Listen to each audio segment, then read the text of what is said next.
madaxweynaha Somaliland Muuse Biixi Cabdi oo khudbad ka jeedinayay magaalada Washington ayaa sheegay in wadahadaladii Somaliland iyo Soomaaliya ay dhanka dawladda Soomaaliya ka socon waayeen isla markaana rajo laga qabin in guul laga gaadho. Madaxweynaha ayaa sheegay intii ay wadahadaladu socdeen ay dawladda Soomaaliya ku guuldareysatay inay ixtiraamto heshiisyadii shirkii London oo ahaa in loo wada hadlo sidii laba dawladood oo siman isla markaana aanay qodobka marnaba dib u eegin. Waxaanu yiri Somalia dialogue wadahadaladii Somaliland iyo Soomaaliya bilowgoodii waxa uu ahaa shirkii lagu qabtay magaalada London 23 February 2012 qodobkiisa lixaad ee waxyaabihii ka soo baxay shirkii London ayaa waxa uu u dhignaa in recognized the need for international community to support any dialogue that Somaliland and TFG transitional federal government or its replacement may agree to establish to clarify their future relations.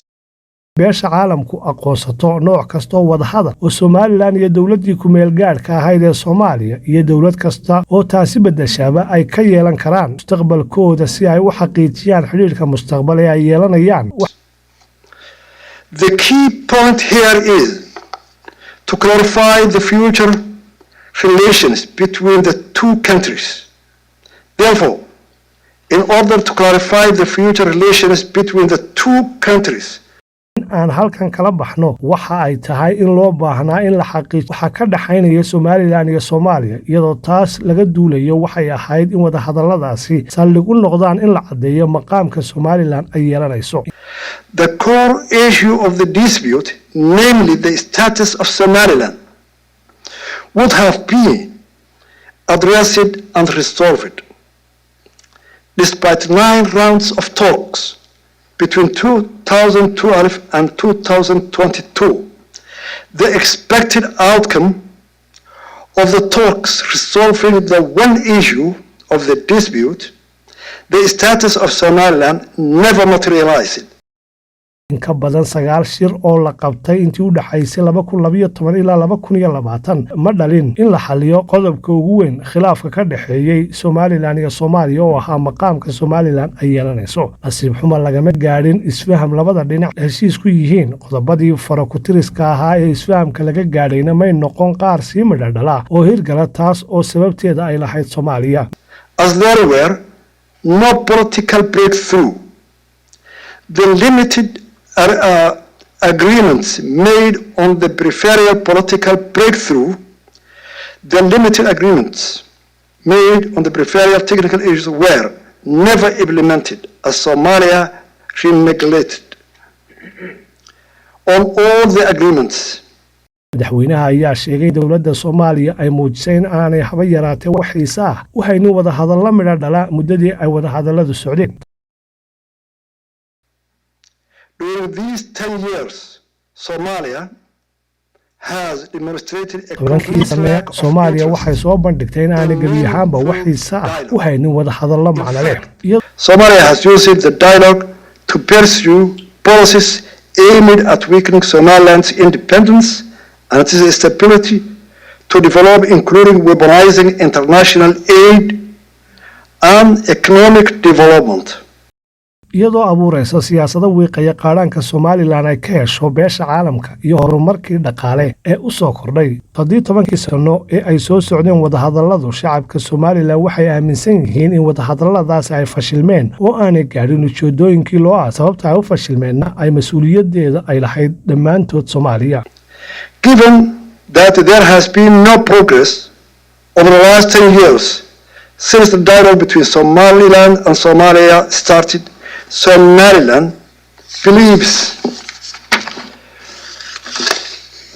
that the dialogue had failed to achieve its objective. The reasons for failure lies entirely with Somalia. waxa uu sheegay in dawladda Soomaaliya ay halkii ay ka horumarin lahayd wadahadalada ay isticmaashay siyaasad lagu waxyeeleynayo Somaliland. Soomaaliya taa beddelkeeda waxay isticmaashay siyaasado Somaliland lagu weyqayo oo qalalaas lagu gelinayo. madaxweynaha ayaa ku andacooday in aanay jirin sabab loo sii wado wadahadalada maadaama ay wadahadaladu aanay samayn wax horumar ah 10 sano ee Somaliland. Efforts to undermine the dialogue process as demonstrated by its harmful actions. Willful disregard to the agreements we have agreed. Given that dialogue is not an option for Somalia as demonstrated by its conduct, bad faith and continuous sabotage of the dialogue. rumaysan tahay in wadahadaladii ku guuldareysteen inay gaadhaan ujeedooyinkii laga lahaa mana jirto rajo laga qabo in ay guulaystaan waxa uu sheegay in halkii wadahadalada ay ku bedeli doonaan Somaliland believes that it's unfair to Somaliland to be beholden to dialogue process that has failed to achieve its objectives and has no hope of succeeding. It is that difficult to imagine that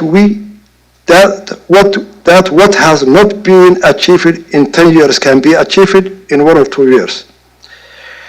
Somalia believes that there is no future in the continuation of that dialogue with Somalia and is prepared to pursue all available avenues for its international recognition.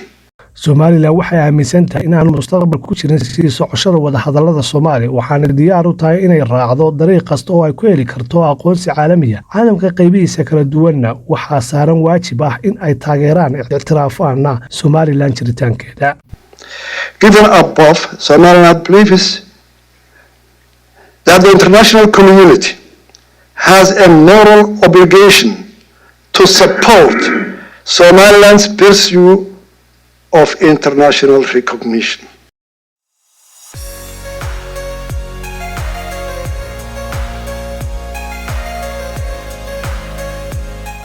ma ka mid tahay xoolo dhaqatada Soomaalida ee doonaya inay daryeelaan xoolahooda inaad xoolahaaga u hesho calaf nafaqo leh oo qiimihiisu uu jaban yahay wadanka gudihiisana diyaar kugu ah hore u gaadh warshada Boundary Mills oo soo saarta daqiiqda iyo calafka xoolaha waxaana diyaar ku ah xaddi badan oo calafka xoolaha oo nafaqaysan oo loogu talagalay dadka xoolo dhaqatada Soomaalida haddii aad doonayso calafkaasi nafaqada leh ee qiimihiisu uu jaban yahay hore u gaadh Boundary Mills duleedka galbeed ee magaalada Hargeysa gaar ahaan deegaanka Abaarso